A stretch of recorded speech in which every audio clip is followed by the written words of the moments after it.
আজকের এই মুহূর্তে বিজয় দিবসকে আমরা ভুলে যেতে পারি না। বিজয় তো বিজয়ী, একটা এস্টাবলিশ আউটস্ট্যান্ডিং সেনাবাহিনীর পরাজিত করে এই বাংলা জামাল ছেলেরা তারা বিজয় দিবস স্বাধীনতাকে ফিরিয়ে আনতে পারে।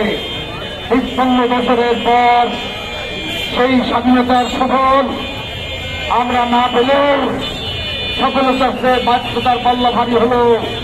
আমি এই মুহূর্তে স্মরণ করছি ৭১ যারা মুক্তিযুদ্ধ রক্ত দিয়েছে, সাথে সাথে স্মরণ করছে ৫ই আগস্টের আমার আবু সাঈদ মুক্ত শুভ ইয়াসমিন, ৫ই আগস্টের যারা রক্তদাতা শহীদ আহত সৈনিকদেরকেও আমি গভীর শ্রদ্ধাভাবে স্মরণ করে বলতে চাই, বর্তমান যে সংকটময় অবস্থা রাজনৈতিকভাবে আমরা অতিক্রম করছি, তাহলে এই আধিপত্যবাদী ভারতপন্থীরা আমাদের জাতীয় নির্বাচনকে ব্যাহত করতে চায়।